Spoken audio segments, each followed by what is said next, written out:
Hi, welcome to the Rittner Floral School in Boston, Mass. I'm Dr. Steve Rittner, and it's a pleasure to welcome you into one of our classrooms today. The time of the year, it's obviously fall. We're coming close to Halloween, and we thought it would be fun to do a Halloween type design, and I think you guys are really going to enjoy it. Now, typically around this time of the year, we think in terms of pumpkins. We think in terms of jack-o'-lanterns, and we have lots of options that we can play with in this genre of design. We can take actual pumpkins, carve them out, put a liner in them, and design in them. We can take pumpkin pails that are made of plastic that are used for trick-or-treating. We can design in those. The choices are quite varied. For this video, we thought we would do something that we haven't done before that we thought would be kind of fun. We're seeing a variety of ceramic pumpkins coming onto the market. Ceramic containers that are really quite pretty, that have the holiday theme. Something like this could be used not only for Halloween, but it could be used essentially anytime during the fall. It's a small one, and they have these things available in orange and in white and in copper, and they're nice, they're small, you can do some cute things in them. They also have out there containers that are a little bit more developed. This is one where you have a lid, it almost feels like a cookie jar. And we could do all kinds of things in something like this. It's much larger and it gives us more possibilities, and we also have the lid that we could play with as well, which is kind of a cool one. In today's demonstration, rather than using either of these two, I'm going to go with a traditional jack-o'-lantern one, which basically has the face of the jack-o'-lantern built into it. This particular container also happens to have the advantage of having a little top section, so it's kind of almost like a smaller version of that big pumpkin. I'm picking this one because this is definitely Halloween. As soon as you see the jack-o'-lantern face, you've got some interesting things going on here. We've got some foam packed into the bottom. We've got a piece of foam wedged in really tight on the top. And we're just about to do our design. And I think, my viewer, you're going to find this is going to be an interesting one, because what we're going to be doing is we're going to be designing for the container. I want to also include that little top part in as well. So I'm going to be designing this with most of the flowers over on this side and leaving a spot for the wedged in section on the top section on the side. We're going to start off with one of my favorite flowers. This is a flower that's available pretty much through the year, Bells of Ireland. It is an amazing flower. It is a beautiful flower. They're coming in even nicer today than ever before, and we're going to use this for height on our design. Now, I'm using the Bells of Ireland in this design today. We could use other types of things. We could use branchy stuff like curly willow. We could use liatris. And we could use gladiolas, and there are a wide range of things that are available out there. I happen to like the Bells of Ireland because I think that they're pretty, and the fact that they're green means they go pretty much with just about any kind of flower combination that we're going to use. The weak link of this particular flower is it is very hydrophilic. It loves water. You really have to make sure that you condition it well, get lots of water in the flower initially, and then you also want to make sure that you add plenty of water to the foam. If it should wilt at all, pull it out, put it in warm water, give it a little cut, put it in warm water, and then you can generally see it come back. But it is a little weaker doing it in a foam base than it is, say, doing water media. Still, in my opinion, I think you can see why I like it. I put 4 pieces in here, and notice how very, very quickly this is establishing shape on our design. And it's giving me something that's going to be working over onto this side of the design, so I can have the flowers over on this side, and then later put the little hat, the little top part, over onto the other side. Now, in picking flowers for a Halloween design, we really can go in so many different directions. One of my favorite flowers out there, and of course my students tease me that every flower is my favorite flower, leucadendron. It is an amazing flower. It feels like it's from another planet. It is a tough little flower in that it holds up extremely well. And I think that this kind of reddish brown works very, very well for Halloween and fall type applications. And so we're going to use a little bit of our leucadendron in this design. And I'm going to take one piece and I'm going to place it right over here, slightly to one side of my bells of Ireland. I'm going to take a second piece of my leucadendron and I'm going to place it over here. This is obviously going to be a design that is a one-sided piece. It's got a front side, it's got a back side, and I think it's an interesting one in the point of view that you can use it in a bay window, you can use it in an entry of a home. During the holiday, it'll work very well. The thing I like about the ceramic bases is that they hold up very well. It's essentially a container, which means that these containers can be used not only this year, but you can hold them as part of your collection and play with them in future years as far as your designing is concerned. Unlike a gourd or a pumpkin, a real pumpkin, that basically has a limited lifespan. So these are kind of neat because they add to your collection. You can bring them out once a year and do some pretty cool things with them. I'm going to add one more of my leucadendron, bringing it down a little bit closer. So notice we've got first our bells of Ireland placed over here. Now leucadendron, leucadendron, leucadendron, another leucadendron. We're all set as far as that's concerned. Let's shift gears and see what other interesting things we have. Well, on my bench, I have some very, very pretty roses. You never can go wrong with roses. These roses are a pretty variety in that they're kind of a whitish color with a yellow kind of center to them. I chose this rather than going with the bright yellow. I generally do like very bright, almost circus kind of colors because that appeals to me. But sometimes subtlety can be useful. And this one gets the yellowish that we have during the holiday period without being garish. And I think that it's kind of fun sometimes to play with some of these kinds of things. So I'm going to start working my roses in through here. The one neat thing about the rose is everybody loves them. It is a very, very popular flower. It is one of the most popular flowers known to humankind. People love them, they enjoy them, they groove on them, and you never can go wrong when you use a rose. It's as simple as that. So I'm placing a couple of my roses in here, and I'm going to also place perhaps something over to one side. So let's get a rose coming out over on this side of our design. They're nice, they're big, they're showy, and you never can go wrong with a rose. It's as simple as that. I'm going to take another rose and connect in what I'm doing here with what's going on over on the side here. Let's place one over in here. It is a beautiful flower. It covers a lot of space. It covers it very, very well.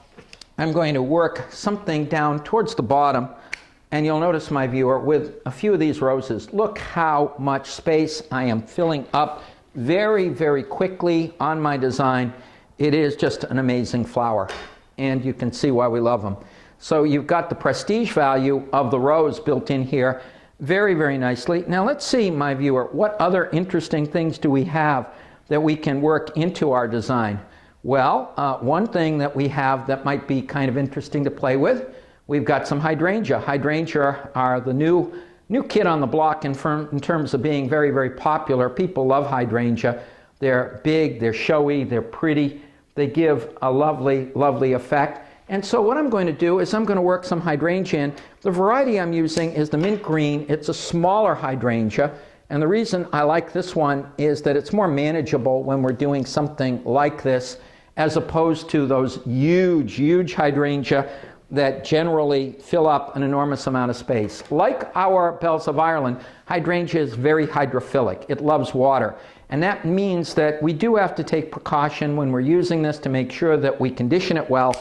Should this particular flower wilt on you, don't freak out. Take it out of your foam, cut about 1/2 inch, put it in warm water, walk away from it for a couple of hours. If you catch it quickly enough, it'll actually come back. It'll almost be as if you used a sponge in water. So notice how I've got a nice thing going on right here in the front of my design with my hydrangea right here, worked in between my roses and my leucadendron. It looks really, really pretty. I do have a section over here that feels a little bit void. It feels a little bit empty. And I have some really, really pretty flowers that I can use. And I'm going to deliberately go with some of my miniature carnations. Now, my viewer, don't get snobby about things like miniature carnations, palms. These flowers, they are very, very hardy. They can give you great coverage, and especially when we've got all of these multiple flowers on a stem, these laterals. Laterals can be your friend. You can get greater coverage out of them, and you can do some really cool things when you have the ability to work with laterals on a flower. And I'm going to take some of my mini carnations, and I'm just going to work some of them kind of sweeping in from the side in towards the center of the design. So I think you can see, my viewer, this is coming along very, very nicely. I'm not working excessively hard. Again, I've said this many times. At Rittner's Floral School, we believe that learning floral designing should be quick, easy, and fun. We stress that in our classes here, in our diploma programs here at Rittner's, and I feel very, very strongly about that. You can see this is coming together very nicely. It's showy, and yet at the same time, I don't have to jump through hoops in order to come up with a showy effect, and I think that that is an important aspect. I've got some more mini carnations here, but these are red, and I'm going to do a similar kind of thing.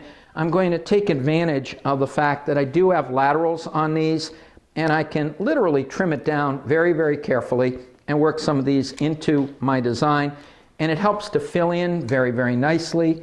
It gives contrast in shape, contrast in color, and I'm just taking these and then just gradually working a few in from the side in towards the middle of the piece. And I'm going to just add another one or two of these in here so that what seemed to be perhaps a little bit void and empty, now notice how that's filling in very, very nicely for me. And yes, I can even place a piece over down here and work it in, so it becomes a little bit more visually complex. I am looking over at my design bench and just to see what else I happen to have. I do happen to have a little bit of alstroemeria, so I'm going to sneak an alstroemeria in over here because it's kind of pretty. We get alstroemeria that's kind of reddish, and we get alstroemeria at this time of the year that also is kind of brown and reddish in color. So I'm going to sneak one just over on the side for a little bit of added interest. What do you think? Isn't that interesting? But obviously we've got something going on here. What about this side? We want to save that side, of course, for our little hat section. And there's a little trick that I would like to share with you, my viewer. Normally we could take something like this and then just wedge it in on the foam. And that's okay, that works. But it's not entirely 100% satisfactory because it doesn't necessarily mean that it's going to stay perfectly for us, and it can be precarious, and we don't want our little hat section of our piece coming off. But I want you to see what I've done, because there is a trick. I've taken some wires, some 20 wires. I took a cluster of about a half a dozen of them, put them all together, covered them with flora tape, and then wired it to a pick, a hyacinth pick. So this is fairly heavy duty. I've done this not once, but several times in here, and I place this into the hat. And sometimes when we do this, we'll not only attach it that way, but we'll actually take some of the florist tape and tape it down to make sure that it's in there very, very secure. By doing it that way, I can take this and I can place this over to one side of my design, and this is not going anywhere. This is in there fairly solidly. It might twist a little bit, but it's there, and it holds very well for us. But you really have to take those extra steps to make sure that it's going to stay. I generally recommend using more than one of these, and I also recommend taping it down with the florist tape so that in that way you're not worried about this thing coming out. Now we do still have some mechanics that are showing. It's generally considered important in floral designing to cover our mechanics. There are different ways that we could handle this. I could use some foliage in here if I wanted to. I could also have taken some of the currently available black floral foam, which essentially blends in very, very nicely into the background and works well. In this particular case, I'm going for a fast fix on this, and I'm using a product that we like here at Rittner's Floral School. We call it Stephen Hair. But you better not ask for this in a store by that name. They may not know what you're referring to. It is known as Spanish moss. I'm taking small pieces of my Spanish moss and I'm using little hairpins, small little hairpins made with 20 wire to pin it into my foam so that in that way it's covering our mechanics. Obviously, I would do the same thing on the other side of my design so that in that way all of my mechanics are covered. Isn't that gorgeous? Isn't that beautiful? Quick, easy, and fun. So my viewer, when you're looking for something that you'd like to do for the holiday period, for Halloween, or for the fall for that matter, consider, if you will, we can use the natural pumpkins, and we love to do that, and I've done a lot of videos and still photos of lots of pumpkins done with a wide variety of different materials. We can go that route. We can go with pumpkin pails. But my viewer, I would also like to add, there are some ceramic containers out there, really neat ceramic containers that do definitely give a fall motif that we could use anytime during the fall, or that definitely are geared towards Halloween with a jack-o'-lantern symbolism in them. Consider getting some of these, adding them to your repertoire of design tricks and things that you can do. You'll notice that this was a fairly easy design to do, but the concept here was to build the design so that we could get this in on the other side. We are in effect designing for the container. That's the idea behind it. We started with our bells of Ireland. We used some leucadendron through the design. We played our prestige with our roses, our hydrangea. We used a few stems of our mini carnations to kind of feed to the effect, a little alstroemeria to one side, and then being very, very careful, rather than just leaning it on the side here, we actually built an infrastructure that's going to hold that fairly well for us. What do you think, my viewer? Quick, easy, and fun, the Rittner Floral School way. I hope, my viewer, that you enjoyed this brief video. We sure as heck enjoyed presenting it to you. By all means, keep watching because we are constantly putting these things out. And also consider getting a diploma from Rittner Floral School. On behalf of all of us here at Rittner's Floral School in Boston, I'm Dr. Steve Rittner. It was a pleasure having you into our classroom today. Thank you.